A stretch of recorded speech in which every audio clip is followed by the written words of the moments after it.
उद्या संक्रांत आणि परवा कर या तिन्ही दिवसाच्या निमित्ताने मी येवलेवासियांना आणि येवल्यात आलेल्या सर्व पाहुणे मंडळींना देखील शुभेच्छा देतो। आज येवल्याचे आमदार आणि राज्याचे नामदार छगन भुजबळ यांनी मिश्किल टिप्पणी केली म्हणे संक्रांतीच्या संदर्भात आणि पतंगबाजी करत असताना या ठिकाणी मी विरोधकांचे पतंग कापणार वगैरे भाषा त्यांनी वापरली। ठीक आहे, मी या ठिकाणी एकच सांगू इच्छितो की भुजबळांना येवल्यामध्ये 2004 साली पतंग उडवण्याचं ट्रेनिंग या येवल्याने दिलेलं आहे आणि त्यांनी आत्तापर्यंत 4ही निवडणुकीत जी पतंगबाजी केली आणि पतंग कापले तेव्हा त्यांची आसारी ही कोणत्या तरी एका मराठा नेत्याच्या हातामध्ये होती आणि आज मला सांगायचं आहे की 2024 साली ही आसारी जरांगे पाटील माननीय शरदरावजी पवार यांच्या हातामध्ये असेल। भुजबळांनी किती ठरवलं तरी 2024ला भुजबळांचा पतंग हा येवल्यामध्ये कापला जाणार म्हणजे जाणार यात शंका नाही।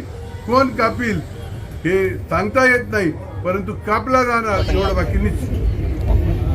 असं आहे ना की आता हे पतंग उडवणारे सगळे जे आहेत ना आमचेच माणसं आहेत, त्याच्यामुळे आता कोणाचे पतंग कापणार, सगळ्यांच्याच पतंग ज्या जास्तीत जास्त वरती न्यायचे आहे, सगळ्यांच्या पतंगवरती जातील त्याच्यावर माझी पण पतंगवरती जाणार आहे। बाकी जे आहे ज्यांच्या पतंग कापायचे त्या राजकारणाच्या निवडणुकीच्या वेळेला बघू कोणाकोणाचे जे पतंग उडवायला येतील काय त्यांच्या कापू ते आमचे सगळ्यांचे सहकारी, सर्व पक्षांचे सहकारी, भुजबळांची पतंग आम्हीच कापू असं त्यांनी हो। आता त्यांनी 2 वेळा उभे राहिले तर ते आमच्या एक वेळ तुम्ही राहिला तुका आणखीन प्रत्येक वेळेला बाकीचे जे माझ्या विरुद्ध उभे राहिले त्यांच्याबरोबर तुम्ही सगळे प्रयत्न केले पण अयशस्वी ठरला। परत प्रयत्न करा। काय बाकीचं प्रॉपर्टी विकतच चाललेला आहात तुम्ही, घेणारे पण या तुमच्या येवल्यामध्येच आहेत। आणखीन काय करायचं तर करा, या राजकारणामध्ये राहा, उभे राहा म्हणा, तुम्हीच उभे राहा म्हणा, मी तर त्यांना आणखी चॅलेंज करतो तुम्ही उभे राहा। साहेब, महायुतीच्या मेळाव्यांमध्ये अनेक ठिकाणी नाराजीचं नाट्य बघायला मिळतं आहे, काय सांग? हे बा, महायुती असेल किंवा महाविकास आघाडी असेल सगळीकडे या गोष्टी तुम्हाला लक्षात येणार। याचं सरळ कारण असं आहे की मागच्या निवडणुकीमध्ये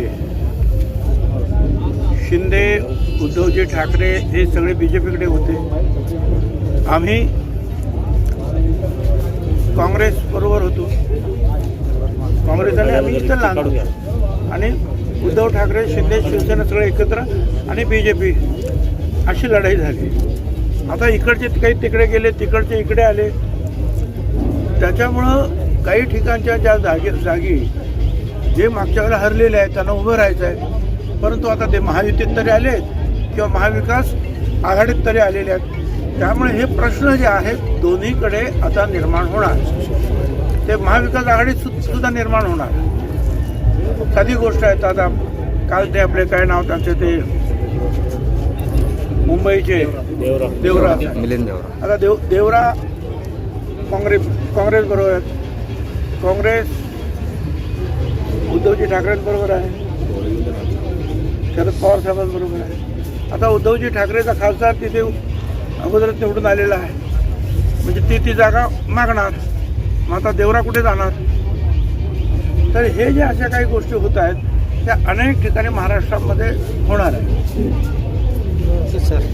नाशिकमध्ये पण तसंच काही नाशिकच्या जागेवर बघू, आता नाशिक बाळातून काही चर्चा सुरू झालेली नाही, ज्यावेळेला काही चर्चा होईल त्यावेळेला आणखी काय नाशिकच्या साधू महंतांनी मोदींचाही आग्रह धरलाय त्या जागेवर, नाशिकचे साधू का नाही, एकेकाळी यशवंतराव चव्हाण यांना सुद्धा आपण बिनविरोध निवडून दिलं होतं या नाशिकमधून, आणि मोदी साहेब जर आले तर तसा प्रयत्न परत करू आम्ही।